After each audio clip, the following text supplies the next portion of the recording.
The gunshot rang out across Sweetwater Creek, leaving young Clara Emerson frozen in her tracks. It wasn't meant for her just a drunken cowpoke firing wildly outside the saloon, but it sent her heart racing all the same. This wasn't what she'd expected when she journeyed west from Boston in 1876. But then again, nothing about her new life had been what she'd expected. Clara clutched the bundle of letters tighter against her chest as she hurried down the dusty Main Street. These precious papers were all she had left of her former life, elegant handwriting on fine stationery, recounting memories of Boston society, her friends, her family. Most treasured were the letters from her late mother, filled with wisdom Clara desperately needed now. At 22, Clara had been thrust into a world far removed from the sheltered existence she once knew. 6 months ago, her father had died unexpectedly, leaving substantial debts that forced the sale of their Boston home. With nowhere else to turn, she'd accepted an invitation from her father's distant cousin who owned a general store in this Wyoming Territory frontier town. "Miss Emerson," a voice called out, stopping her mid-stride. Clara turned to see Wade Collins riding toward her on his chestnut stallion. At 28, Wade was already something of a legend in these parts, a former Union cavalry officer turned rancher who'd built the most prosperous cattle operation in the county. His broad shoulders and sun-weathered face spoke of a man who worked alongside his hands rather than just giving orders. "Mr. Collins," Clara nodded, attempting to maintain her Boston propriety despite her quickened pulse. Something about the man always left her flustered. Wade tipped his hat, revealing those striking blue eyes that contrasted with his dark hair. "Heading back to your cousin's store." "May I escort you? These streets get rowdy come Friday afternoons." "Thank you, but I wouldn't want to impose." "No imposition at all." Wade dismounted in one fluid motion, leading his horse alongside her. "What's that you're carrying like it might sprout wings and fly away?" Clara's grip on the letters tightened. "Just correspondence from home." "Must be mighty important letters," Wade observed, his voice gentle. "You're holding them like they're gold." "They're worth more than gold to me," Clara admitted. "They're all I have left of my mother." Wade nodded, understanding etched in his features. They walked in comfortable silence until they reached the general store where Clara had been working and living since her arrival. The bell above the door jingled as they entered. Martha Evans, Clara's second cousin once removed and a widow of 15 years, looked up from her ledger. Her weathered face crinkled with suspicion at the sight of Wade. "Mr. Collins," Martha acknowledged stiffly. "What brings you to my establishment?" "Just escorting Miss Emerson safely home, madam," Wade replied with easy charm. Martha's eyes narrowed. "Clara has work to do. The new fabric shipment needs organizing." "Of course, Martha," Clara said, moving toward the storage room. She paused to look back at Wade. "Thank you for your kindness, Mr. Collins." Wade tipped his hat again. "My pleasure, Miss Emerson." As the door closed behind him, Martha shuffled over to Clara, lowering her voice. "That man means trouble, Clara. His kind always does. His kind." "Men who think the world belongs to them," Martha explained, returning to her ledger. "Men who take what they want without consideration for propriety or consequences." Clara frowned. "He's been nothing but gentlemanly in my presence." "Of course he has," Martha scoffed. "You're new and pretty." "But mark my words, Wade Collins is cut from the same cloth as your father was. Charming, ambitious, and ultimately destructive." The mention of her father stung Clara. "I should organize that fabric." In the storeroom, Clara carefully tucked her precious letters into the pocket of her apron before setting to work. Martha's words echoed in her mind, but they didn't quite align with what she'd observed of Wade Collins. Unlike her father, who had gambled away their family fortune while maintaining a facade of respectability, Wade seemed forthright and honest. Over the following weeks, Clara found herself encountering Wade frequently around town. He always had a kind word or a helpful gesture carrying her parcels, providing information about local customs, introducing her to respectable townsfolk. Despite Martha's warnings, Clara found herself warming to his presence. One afternoon, while Clara was delivering a package to the schoolhouse, she noticed Wade repairing the broken step at the entrance. "Mr. Collins," she called out, surprised. "I didn't expect to find you here." Wade looked up, wiping sweat from his brow. "Miss Emerson, always a pleasure." He gestured toward his handiwork. "Mrs. Peterson mentioned this step was dangerous for the little ones. Thought I'd fix it before someone got hurt." "That's very kind of you." "Not kindness so much as responsibility," Wade said, hammering a nail with precise force. "We all have to look after one another out here." Clara settled on a nearby bench, watching him work. "Is that why you came west, to find a place where people depend on each other?" Wade paused, considering her question. "Partly. After the war, the East felt confined. Too many rules, too many memories. Out here, a man is judged by what he does, not where he comes from or who his people are." "I can understand that appeal," Clara admitted. "Though I must say the lack of certain refinements has been an adjustment." Wade chuckled. "You mean like indoor plumbing and regular bath days?" Clara blushed. "Among other things." "The West is changing, Miss Emerson. Give it time." Wade stood, testing the step with his boot. "Seems solid now. Would you allow me to escort you back to the store?" "Thank you, but I have a few more deliveries," Clara explained, lifting her basket. "Then I'll see you at the Founders' Day dance this Saturday." Wade's question carried a hint of hopefulness. Clara hesitated. "Martha doesn't approve of dancing." "With all due respect to your cousin, you're a grown woman capable of making your own decisions," Wade said. "Besides, the whole town will be there. It's practically a civic duty." His smile was infectious, and Clara found herself nodding. "Perhaps I could make an appearance." "I'll save you a dance," Wade promised, tipping his hat before heading toward his horse. Clara watched him go, a fluttering sensation in her chest that she quickly attempted to suppress. Martha's warnings aside, there was something about Wade Collins that made her feel alive in a way she hadn't since before her father's death. When Saturday arrived, Clara spent extra time arranging her hair and selecting her attire. She chose her second-best dress, a cornflower blue that matched her eyes and dabbed a hint of rosewater behind her ears.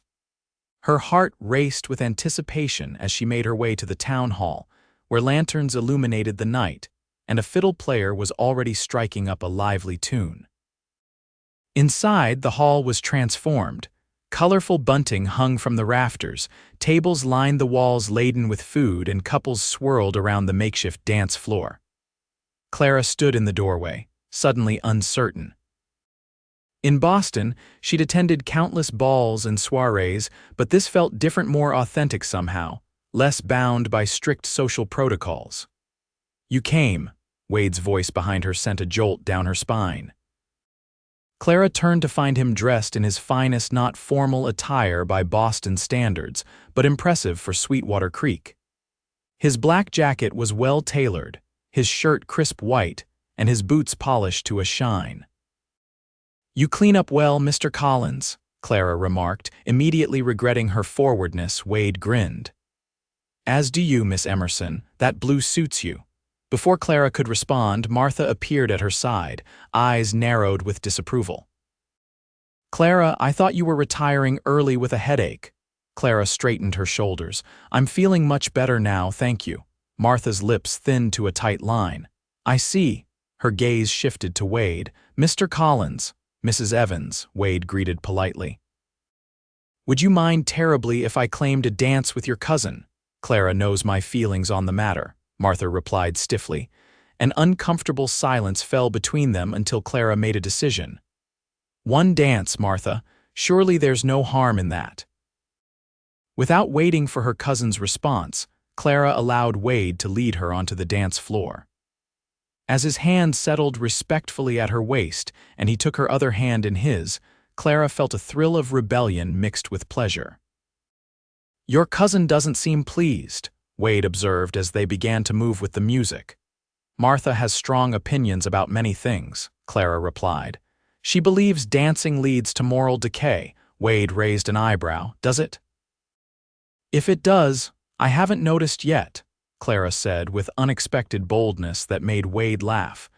They moved together with surprising ease, as if they'd danced 100 times before. Wade was light on his feet for such a substantial man, and Clara found herself relaxing into the joy of movement and music. "You dance well for a cowboy," she remarked.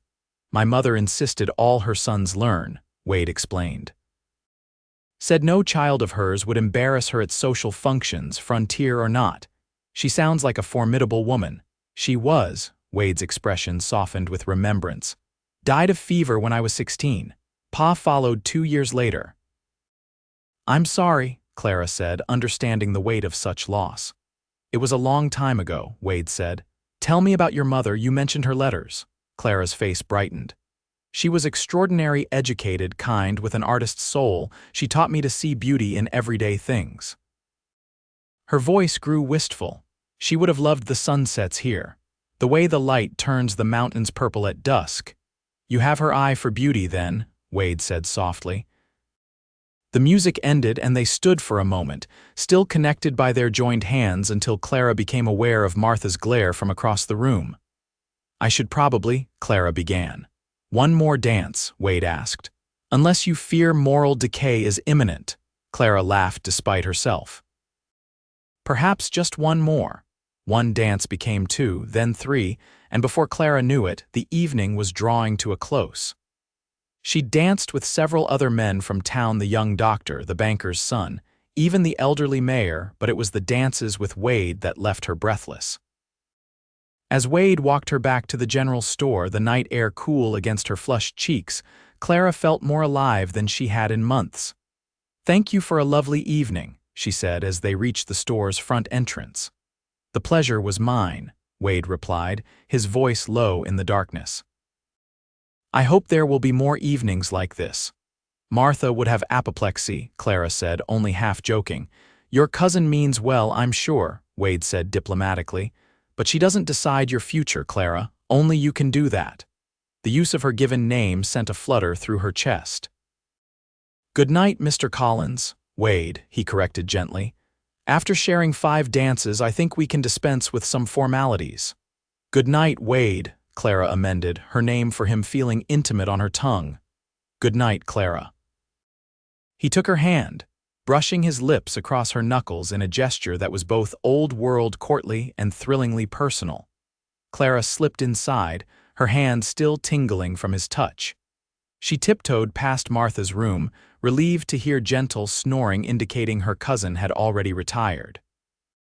In her small bedroom at the back of the store, Clara carefully removed her mother's letters from their hiding place beneath a loose floorboard. Martha had made her disapproval of Clara's dwelling in the past known, suggesting more than once that the letters should be burned and forgotten. By lamplight, Clara reread her favorite letter, written just weeks before her mother's final illness. It spoke of courage in the face of adversity and finding joy in unexpected places. "Life rarely takes the path we expect, my dearest," her mother had written. "The true adventure lies in discovering where the diverted path might lead." Clara pressed the letter to her heart, wondering if her diverted path was meant to lead her to Wade Collins. Over the following weeks, Clara found herself spending more time in Wade's company. He would stop by the store with transparent excuses about needing supplies, offer to help her deliver orders around town, or simply appear as she was finishing her daily tasks. Each encounter deepened her appreciation for his character, his generosity with those less fortunate, his fair dealings with his ranch hands, his genuine interest in her thoughts and opinions.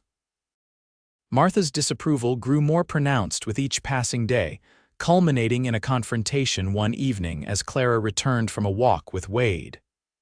"This has gone far enough," Martha declared, blocking Clara's path to her room. "I've watched you making eyes at that man for weeks now, disregarding my counsel and this town's propriety." "There has been nothing improper in my association with Mr. Collins," Clara protested. "Not yet," Martha countered, "but it's only a matter of time. Men like Wade Collins don't court respectable women with honorable intentions." Clara's temper flared. "You don't know him at all." I know his kind, Martha insisted. Just as I knew your father's kind, charming rogues who leave destruction in their wake. Her expression softened slightly. Clara, I'm trying to protect you from making the same mistakes your mother made. My mother loved my father, Clara said defensively. Yes, and look where that love led her to an early grave, worried sick over debts and disgrace, Martha said bluntly. I won't stand by and watch history repeat itself. What exactly are you saying? Clara asked, a sense of dread building. Martha straightened her shoulders. I'm saying that if you continue this dalliance with Wade Collins, you can no longer stay under my roof or work in my store. Clara gasped. You would turn me out. With nowhere to go, you have choices, Martha said. The Reverend's sister in Cheyenne is looking for a companion. It would be a respectable position away from temptation. Temptation, Clara repeated incredulously. Is that what you think Wade represents? I think he represents a dangerous path for a young woman with no family protection, Martha said firmly. I'm offering you a safe alternative. Clara squared her shoulders. I need time to consider. Take the night, Martha conceded, but I expect your decision by morning. In her room, Clara paced the small space, mind racing. She had little money saved, certainly not enough to establish herself independently. But the thought of leaving Sweetwater Creek, of never seeing Wade again, created a physical ache in her chest. As dawn broke, Clara made her decision. She would speak with Wade first, discover if her feelings were truly reciprocated or if Martha's warnings held any merit. If he cared for her as she believed he did, perhaps there was another solution. Clara left the store early before Martha awoke and made her way toward Wade's ranch on the outskirts of town. The morning air was crisp, the sky streaked with pink and gold as the sun began its ascent. She rehearsed what she would say, how she would explain her situation without appearing desperate or forward. As she approached the ranch, Clara saw smoke rising from the chimney of the main house, a handsome two-story structure built of sturdy logs with a wide porch wrapping around the front. Before she could reach the house, she spotted Wade emerging from the barn, his sleeves rolled up and hat already in place despite the early hour. He froze when he saw her, surprise evident on his face. Clara, is everything all right? Clara suddenly felt foolish, showing up unannounced at a man's home before breakfast. I'm sorry to intrude so early, but I needed to speak with you. Wade's expression shifted to concern. Of course, come inside where it's warm. He guided her toward the house with a gentle hand at her back. The interior of Wade's home surprised Clara. She had expected a bachelor's sparse quarters, but instead found a well-appointed, comfortable space with quality furniture, books lining shelves, and tasteful decor that spoke of permanence and care. Coffee, Wade offered, moving toward the kitchen. Please, Clara accepted, removing her shawl and taking a seat at the wooden table. Wade busied himself with the coffee pot, his movements efficient. Now, what brings you out here at this hour? Has something happened? Clara took a deep breath. Martha has given me an ultimatum. Either I cease my association with you or I can no longer stay with her. Wade stilled, his back to her. When he turned, his expression was carefully controlled. I see, and what do you intend to do? That depends, Clara said, gathering her courage, on whether my feelings for you are returned. Wade set 2 mugs of coffee on the table and took the chair opposite her. Your feelings? Clara's cheeks burned, but she forced herself to continue. I care for you, Wade, more than I should, perhaps, having known you such a short time. If you don't share those feelings, I'll respect that and make other arrangements for my future. But if you do... She trailed off, uncertain how to continue. Wade reached across the table, covering her hand with his. Clara, I've cared for you since the moment I saw you clutching those letters like a lifeline. Your kindness, your strength, your determination, they've only deepened my admiration. He squeezed her hand gently. But I won't be the cause of you losing your home and livelihood. Then what are we to do? Clara asked, her voice barely above a whisper. Before Wade could answer, the sound of approaching horses interrupted them.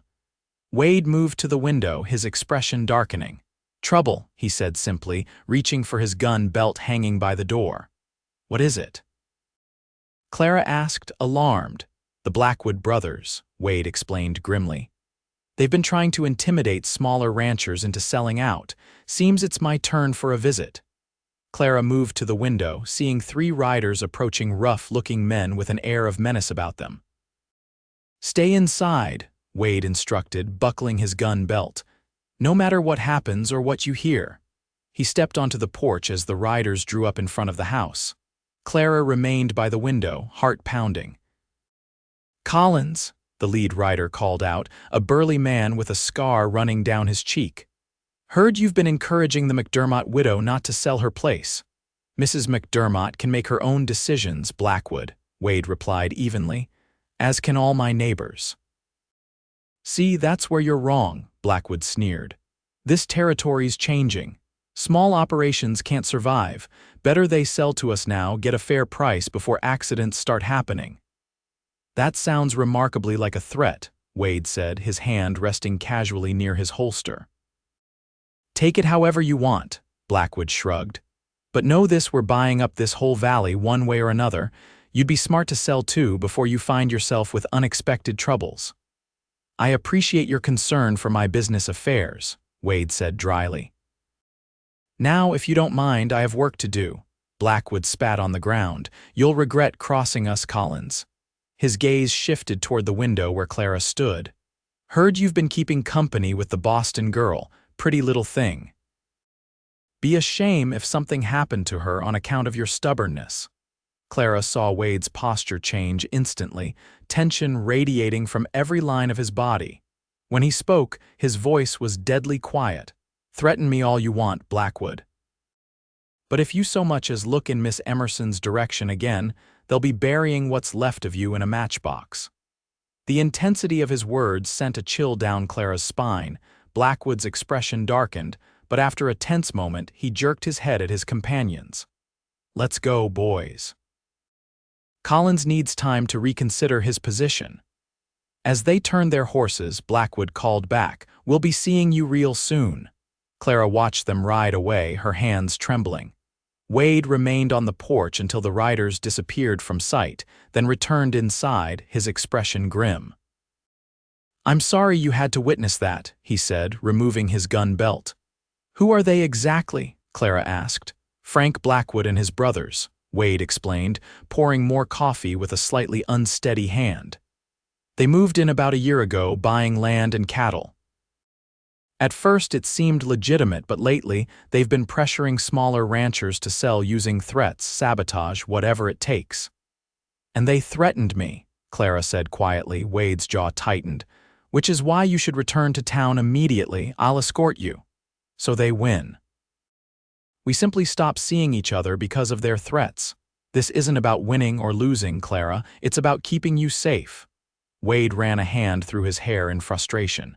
"Between Martha's ultimatum and Blackwood's threats, perhaps it's better if we what?"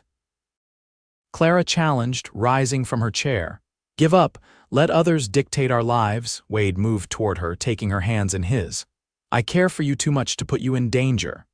And I care for you too much to walk away because of threats and ultimatums," Clara countered. She squeezed his hands. "My mother once wrote to me that courage isn't the absence of fear, but action in spite of it." A ghost of a smile touched Wade's lips. "Your mother sounds like she was a wise woman." "She was," Clara confirmed, "and she would tell me that some things are worth fighting for." Wade's expression softened as he gazed at her. Slowly, giving her every opportunity to pull away, he leaned down and pressed his lips to hers. The kiss was gentle at first, almost reverent, before deepening into something that made Clara's heart race and her knees weaken. When they finally parted, both slightly breathless, Wade rested his forehead against hers. "I should take you back to town before your absence is noticed." "And then what?" Clara asked. "And then," Wade said, determination filling his voice, "I'm going to have a conversation with your cousin, followed by a visit to the sheriff about the Blackwoods." Clara nodded, her mind made up. "I'll pack my things." "Clara, not to leave town," she clarified. "But I won't stay where I'm not welcome. The hotel has rooms for rent." "You can't stay at the hotel alone," Wade protested. It would ruin your reputation. Then what do you suggest? Clara asked. Wade seemed to wrestle with himself before speaking. I have a proposition for you, but I want you to understand that it comes with no obligations or expectations. He took a deep breath. My foreman's wife, Mrs. Gonzalez, lives in the smaller house on my property. She could use help with the cooking and household management for the ranch hands. The position would come with room, board, and a modest salary. You're offering me employment, Clara clarified, surprised. I'm offering you a respectable option, Wade said carefully. One that allows you to maintain your independence while we see where this might lead between us. Clara considered his offer. It was unconventional but practical. Would Mrs. Gonzalez serve as chaperone to preserve my reputation? She's a formidable woman who tolerates no impropriety under her roof, Wade assured her with a slight smile. Your reputation would be safe. Then I accept, Clara decided. Though I should speak with Martha first. Despite our disagreements, she is family, Wade nodded. Let's head back to town. Whatever happens, we'll face it together. The ride back to Sweetwater Creek was tense with anticipation. Clara rehearsed what she would say to Martha, while Wade remained protectively close at her side. As they approached the general store, they saw a small crowd gathered outside, smoke billowing from the back of the building. Fire, Wade shouted, spurring his horse forward. Clara's heart lurched as they drew closer. The flames were concentrated at the rear of the store, precisely where her bedroom was located. They dismounted hastily, pushing through the crowd to find Martha standing outside, face streaked with soot. Martha, are you hurt? Clara called out, rushing to her cousin's side. Martha turned, her expression shifting from relief at seeing Clara to suspicion at the sight of Wade. Where have you been? I've been frantic. I went for a morning walk, Clara said, the partial truth bitter on her tongue. What happened? I don't know, Martha said, watching as men formed a bucket brigade from the water trough to the rear of the building. I smelled smoke and found your room ablaze. If not for Mr. Patterson raising the alarm, we might have lost the whole store. Wade's expression darkened. Was anything taken? Any sign of forced entry? Martha frowned. The storage room was ransacked. Some merchandise is missing. And Clara's room, Wade pressed. Was anything disturbed before the fire? How would I know? Martha snapped. It's ash and cinders now. Clara gasped as realization struck her. My mother's letters were in there. She started toward the building, but Wade caught her arm. It's not safe, Clara. The structure could collapse. But those letters are all I have left of her, Clara pleaded, tears filling her eyes. Sheriff Davis approached, his weathered face grave. Buildings clear, but the back rooms destroyed. Fire was deliberately set from what I can tell. Blackwood, Wade said grimly. This is his work. That's a serious accusation, Collins, the sheriff warned. You got proof. They threatened me this morning, Wade explained. Threatened Clara too. The sheriff's eyebrows rose. Miss Emerson, why would they threaten her? Before Wade could respond, the men fighting the fire called out that it was finally under control. As soon as it was deemed safe, Clara rushed toward what remained of her room, Wade close behind her. The destruction was complete. Her bed was charred beyond recognition, her clothes and personal belongings reduced to ashes. Clara fell to her knees beside the loose floorboard where she'd hidden her mother's letters, desperately prying it up with fingers that quickly became scraped and bloody. The hiding place was empty save for ash and embers. No, Clara whispered, sifting through the remnants as if the letters might somehow materialize intact. Please no. Wade knelt beside her, gently taking her injured hands in his. Clara, they're gone. Tears streamed down her face as the full weight of the loss hit her. Those letters had been her anchor, her connection to her mother's wisdom and love. Now they were gone forever, and with them, the last tangible pieces of her past. Clara wept openly, shoulders shaking with the force of her grief. Wade gathered her against his chest, holding her tightly as she cried. I've lost her all over again, Clara sobbed. Her words, her wisdom, it's all gone. I know, sweetheart. I know, Wade murmured against her hair, his arms secure around her. When her tears finally subsided, Clara became aware of Martha standing in the doorway, watching them with an unreadable expression. "The sheriff wants to speak with you both," Martha said stiffly. "About these threats Mr. Collins mentioned." Wade helped Clara to her feet, keeping a supportive arm around her waist as they made their way back outside. The crowd had thinned somewhat, though curious onlookers remained at a respectful distance. Sheriff Davis had a notebook open, pencil poised. "Now then, tell me exactly what happened this morning with the Blackwoods." As Wade recounted the confrontation at his ranch, Clara noticed Martha's expression growing increasingly troubled. "And you believe they targeted Miss Emerson's room specifically?" the sheriff clarified. "It can't be coincidence," Wade insisted. "They threatened her by name just hours before the fire." The sheriff made some notes. "I'll ride out to their place, ask some questions. In the meantime, Miss Emerson, you'll need someplace to stay." "She'll stay with me, of course," Martha interjected. Clara shook her head. "No, Martha, I appreciate the offer, but I've already accepted a position with Mrs. Gonzalez at the Collins Ranch." Martha's face flushed with indignation. "You most certainly have not. I won't allow it." "It's not your decision to make," Clara said firmly, drawing strength from Wade's presence beside her. "I'm grateful for everything you've done for me, but I'm 22 years old. I can choose my own path." "A path that leads straight to ruin," Martha exclaimed. "Just like your mother, my mother was a good, kind woman who loved deeply and lived honestly," Clara interrupted, her voice steady despite her tear-streaked face. "I'm proud to follow in her footsteps." Martha's expression hardened. "Then you're no longer welcome in my home or my business." "I understand," Clara said sadly. "I'll collect whatever remains of my belongings." As Martha stormed back into the store, the sheriff cleared his throat awkwardly. "Well, I'd best get on to the Blackwood place. Collins, keep your eyes open. These men don't make idle threats." Wade nodded grimly. "Believe me, I know." With the sheriff gone, Wade turned to Clara. "Are you certain about this? Martha is your only family." "Some bonds go beyond blood," Clara said softly.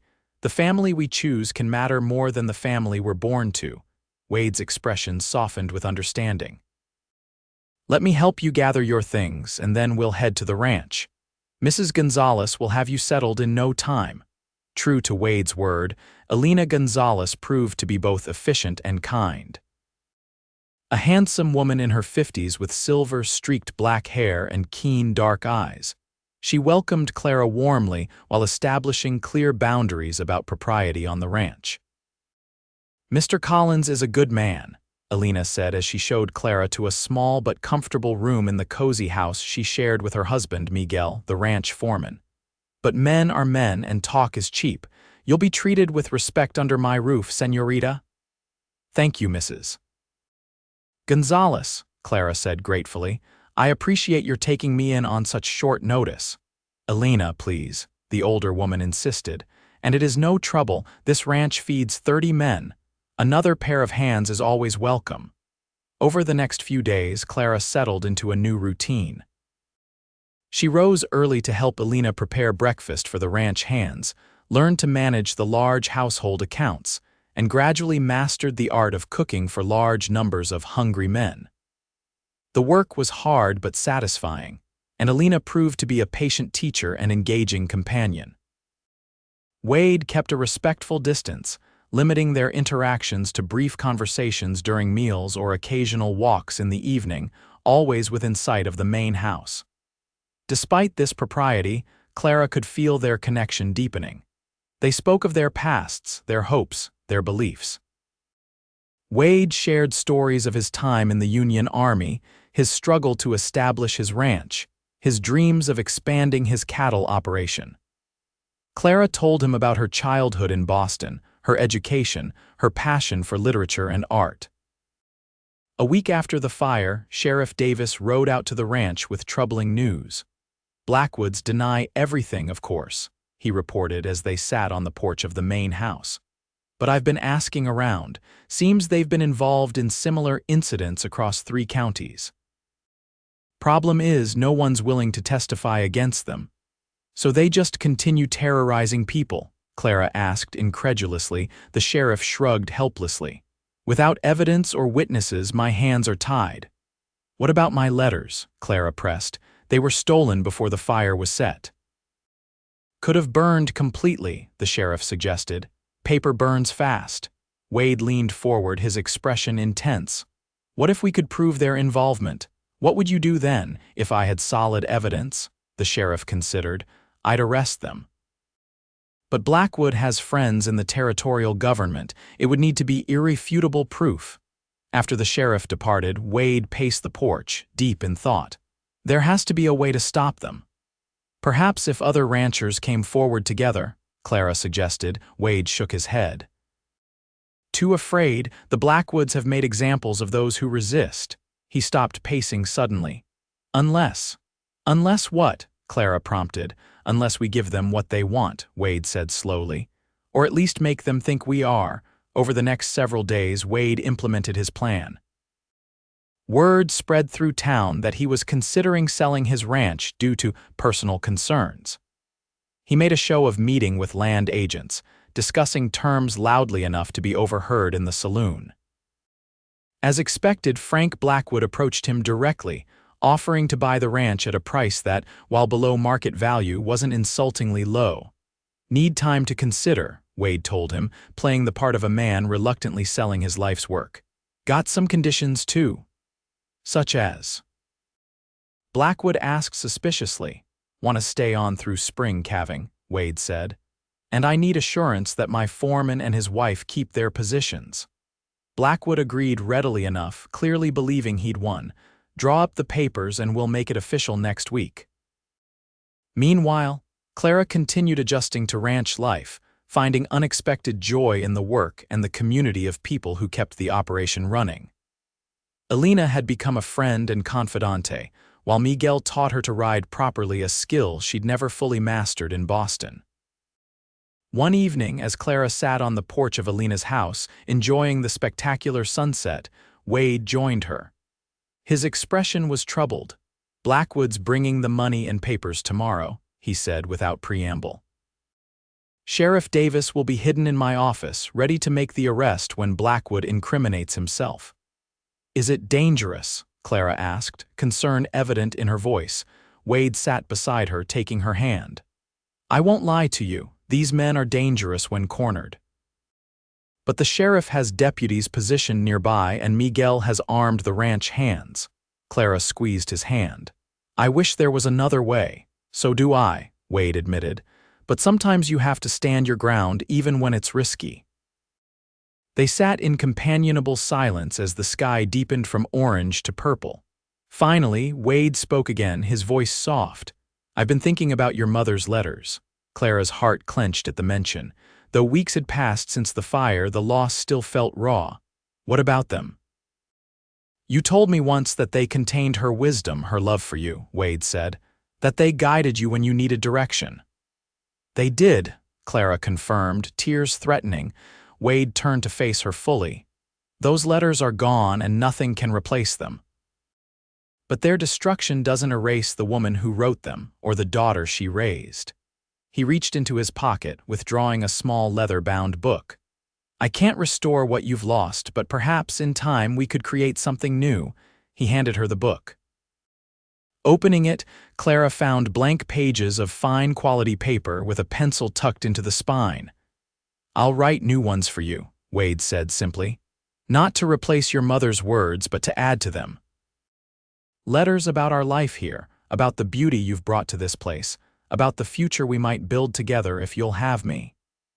Tears spilled freely down Clara's cheeks, but these were different from the tears of loss she'd shed after the fire. Wade, are you asking? I'm asking if you might consider becoming my wife, Wade said, his voice steady despite the vulnerability in his eyes. Not right away, we've known each other barely 2 months, but someday when you're ready. Clara's heart felt too full for her chest. I don't need more time to know my own heart, she whispered. My answer is yes, Wade. Yes, I'll marry you. Wade's face transformed with joy as he gathered her into his arms, his kiss conveying all the emotion words couldn't express. When they finally broke apart, both breathless and smiling, Wade pressed his forehead to hers. "Tomorrow, after we deal with Blackwood, we'll speak to Reverend Thompson about publishing the banns," he promised. "Tomorrow," Clara agreed, her heart lighter than it had been in months. The next morning dawned clear and cold, a typical November day in Wyoming territory. Clara went about her usual routine, helping Alina prepare breakfast while trying to ignore the knot of anxiety in her stomach. Wade had insisted she stay far from the main house during his meeting with Blackwood, a precaution she reluctantly accepted. By mid-morning, 3 riders approached the ranch Frank Blackwood and his brothers, right on schedule. Clara watched from the window of Alina's kitchen as the men dismounted and entered Wade's house, where Sheriff Davis was already hidden in the adjacent study. "Come away from the window, Nina," Alina urged gently. "Miguel will let us know when it's safe." Clara nodded, forcing herself to focus on kneading bread dough. The minutes stretched interminably as they waited for news. Suddenly, gunshots shattered the silence then several in rapid succession. Clara dropped the dough, rushing toward the door despite Alina's protests. Outside, ranch hands were running toward the main house, weapons drawn. Before Clara could follow, Miguel appeared, his expression grim. "Stay inside," he ordered. Blackwood pulled a gun when the sheriff tried to arrest him. "Wade," Clara gasped. "Is he alive?" Miguel confirmed. "But shot in the shoulder. Doc Sullivan's been sent for." The next hours were a blur of anxiety and prayer as Clara paced Alina's small parlor, waiting for news. Finally, as afternoon shadows lengthened, Miguel returned. "Sheriff got all 3 Blackwoods," he reported. "Found Miss Emerson's letters in Frank's saddlebag, along with documents proving they've been threatening ranchers across the territory." "My letters," Clara whispered, hardly daring to hope. "They're intact," Miguel nodded. "Seems they took them hoping to find something to use against you or Wade. Sheriff's bringing them over once things are settled." "And Wade," Clara pressed urgently. "Doc's with him now," Miguel said. "Says the bullet went clean through, missed anything vital. He'll recover fully with rest." Relief washed over Clara so powerfully her knees nearly buckled. "Can I see him?" "Doc says one visitor just for a few minutes," Miguel agreed. "I'll walk you over." In Wade's bedroom, Clara found him propped up with pillows, his left shoulder heavily bandaged. His face was pale, but his eyes brightened when he saw her. "You're supposed to be safely at Alina's," he chided weakly. "And you're supposed to be proposing to me at the Reverend's, not getting shot," Clara countered, taking his uninjured hand in hers. Wade managed a small smile. "Slight change of plans." "Miguel says the sheriff recovered my letters," Clara said, hardly believing it herself. "All part of my clever strategy," Wade joked feebly. Clara leaned down to kiss his forehead. "Thank you for fighting for them, for fighting for me." "Always," Wade promised, squeezing her hand. "Though I hope future battles involve fewer bullets." "I should let you rest," Clara said, noting the lines of pain around his eyes. "Stay," Wade requested, "just until I fall asleep." Clara settled in the chair beside his bed, holding his hand as his breathing gradually deepened into sleep. She watched the steady rise and fall of his chest, gratitude filling her heart for this man who had risked everything to protect what mattered to her. Later that evening, Sheriff Davis arrived with Clara's recovered letters, slightly rumpled but miraculously intact. "Thought you might want these back promptly," he said, handing over the precious bundle. "Thank you," Clara breathed, clutching them to her heart. "I can't express what these mean to me." "Well, they're evidence," the sheriff admitted, "but I figured they'd be safer with you than in my office." After he departed, Clara sat on the porch of Alina's house, carefully reading through each recovered letter by lamplight. When she reached the final one, her mother's last letter before her death, Clara found herself weeping not from grief, but from a profound sense of connection. "You were right, Mother," she whispered to the star-filled sky.